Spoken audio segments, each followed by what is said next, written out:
I'm a 23-year-old guy, and last night I had a gut-wrenching feeling that my 22-year-old girlfriend might have cheated on me with her much older boss, who was in his 50s. We've been together for about a year and a half, and this situation has left me feeling incredibly anxious. The whole thing started with a company event that had been planned for weeks. She was super excited about it and spent a lot of time picking out a sexy outfit. She told me everyone from the company would be there, so I had no reason to doubt her. She left for the event after work, and the last text I got from her was a couple of hours before it was supposed to start. She assured me she wouldn't be too long and promised to text me when she was leaving. But as the night wore on, I heard nothing from her, and I started to get worried. The weather was pretty bad, so I asked her to keep me updated just to make sure she was safe. Several hours passed, and still, no word from her. At this point, I was getting really anxious, so I decided to reach out to her sister, who also works closely with her boss. I asked if she had heard from my girlfriend at all during or before the party. That's when things took a troubling turn. Her sister told me that her boss claimed the party got canceled because of the weather, but she also mentioned something that made my heart sink. Her boss was going out to dinner with someone. That's when I started to feel really uneasy. I couldn't help but dig a little deeper, so I checked her email, which I know wasn't the best move, but I needed to know. And there it was, an email from her boss, forwarding her the reservation details for their Christmas party. They were planning to meet up at a couple of bars in a city an hour away, and then head to a super fancy restaurant for a very private evening. At that point, I was convinced something was going on. I was really nervous, but there wasn't much I could do about it, so I tried to get some sleep. She eventually stumbled in around 1:30 in the morning, clearly intoxicated or under the influence of something. It was a rough night, and I couldn't shake the feeling that something had gone terribly wrong. This morning, I woke up with a pit in my stomach and things took a dark turn from there. In the bathroom, I found her clothes from last night. I'm not proud of it, but I couldn't help myself. I checked her pockets, hoping for answers.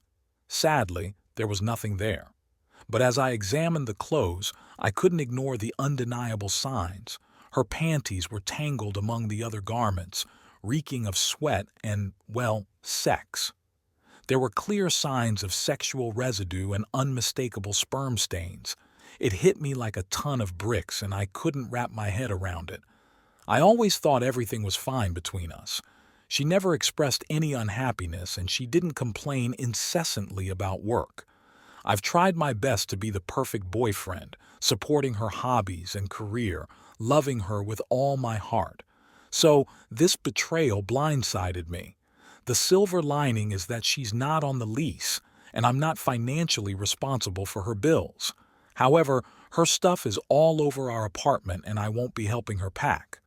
I sent her a text telling her I know what happened last night and that if she wants to talk, she can meet me at a restaurant between 12 and 1. If not, it doesn't matter to me. After that, she's evicted from my life. Here's the kicker. Her boss owns the company, which I forgot to mention earlier. So there's no HR to turn to. He is HR. He's also unmarried and gives off that creepy vibe. I've only met him a few times before this, but something about him never sat right with me. He was always courteous to me, and we exchanged small talk. Now, he's the one who had an affair with my now ex-girlfriend. When she showed up at the restaurant, the encounter took an unexpected turn. I had braced myself for tears, maybe some bargaining and an emotional breakdown, but what actually happened was nothing like that. She walked in calmly and confidently, almost appearing proud of herself. As she took her seat, I couldn't help but look at her and ask, "Well, what do you have to say for yourself?" What I got was a brutally honest confession that I wasn't prepared for. In a nutshell, she admitted to cheating because she wanted to. She wanted someone different, and she didn't mince words. She said it got boring between us, and I wanted something new. I knew what I was doing. I had to ask her if she had been drunk that night, to which she replied, "Of course I did. I got drunker than I've ever been in my life ever." And then came the most painful question of all. Did she intend to hurt me? Her response cut deep. She said, on the surface, no. But I guess somewhere deep inside. Subconsciously, yeah. I couldn't help but probe further, asking how long this had been going on. She revealed that while the night before was the first time they had sex, they had been fooling around ever since he started working there a year ago. That revelation hit me like a ton of bricks, just when I thought things couldn't get any worse. At that moment, I could sense that this charade was pointless, and I needed to exit before getting hurt even more. There was no reason to continue this painful exchange. I had no intention of finishing my meal, so I leaned in and delivered a firm ultimatum. You have until tonight to get your stuff out of my place, or it's hitting the curb, every last piece of it. With that, I left the restaurant, leaving behind a chapter of my life that had crumbled in a matter of hours. Now I find myself back at work, grappling with the surreal feeling of a one solid cornerstone of my life eroding before my eyes. Emotions will inevitably surge, and that's when the rail journey begins. It's almost surreal how swiftly everything changed. But there's more to the story. She has attempted to contact me several times since that fateful evening. The first message arrived on a Friday evening, claiming that she had retrieved all her belongings from my place and would cease further contact. I was actually home when that message came in, and the first thought that crossed my mind was the famous "so much space for activities" scene from Step Brothers. That Friday night, for reasons everyone can understand, I went out on the town with some close friends. We suited up and hit the downtown scene, only to run into a bunch of her friends.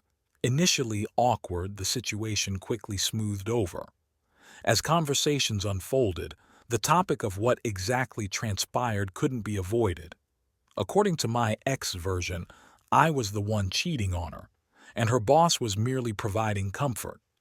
They found solace in each other while I was supposedly having an affair, discovering they were better off together. I couldn't let that stand and took the liberty of setting the record straight, complete with emails and texts from her sister as evidence. My friends were left dumbfounded by the whole situation. One of them even called her on the spot to confront her about it and call her out on her falsehoods. It was a refreshing moment of clarity. The rest of the night was relatively uneventful. We wrapped it up by having a few friends over, ordered a crave case, and watched Step Brothers, finding humor and solace in the absurdity of it all. Saturday was a day inundated with missed text messages, all from her, spanning from accusations of talking poorly about her to claims of mistreatment. She pleaded for a conversation, but I chose to ignore them and continued with my day. I did receive a few messages from her family members, inquiring about what had transpired. It turned out they had been fed the same story her friends were told. I responded to most of them, as I figured the truth would eventually surface. There were no hard feelings for many of her family members. Her mom even called me to apologize for her daughter's actions, which was a comforting gesture. I spent most of the day with my family, sharing the unfortunate news. Everyone had liked her, so most were visibly upset. Sunday, however, marked the true D-Day. She showed up unannounced in the early afternoon, asking if she could come in to apologize. She claimed to have a list of personal issues she wanted to address, going back to the beginning of our relationship. Her appearance told a tale of sleepless nights, no makeup, and an apparent lack of hygiene since she had left. Some pity stirred within me, and with the freezing weather outside, I allowed her in. She began by sobbing uncontrollably, expressing profound remorse for everything that had unfolded. Curled up in the fetal position in my chair, she cried for what felt like an eternity. Eventually, she regained her composure and we began discussing the real reason she was there. She confessed to a lifelong pattern of self-sabotage, a tendency she couldn't explain but acknowledged. She also disclosed issues with paranoia and trust that I had never suspected or been told about throughout our year and a half together. She claimed she felt our relationship was too perfect and that she needed to make it more real. I was brutally honest about my own state of mind. I told her that I was doing remarkably well, filled with optimism about the future and eager to see where life would take me. This confession hit her hard and she burst into tears once more. I questioned why she was so affected, and that's when she revealed the extent of her predicament. Her sister had kicked her out upon discovering the truth. Her parents wouldn't let her stay with them. And by the time her friends found out, they too had refused to offer her shelter. Left with no alternatives, she turned to her boss, but according to her, he rejected her, stating that he had only been interested when she was in her prime, and her current situation had turned him off.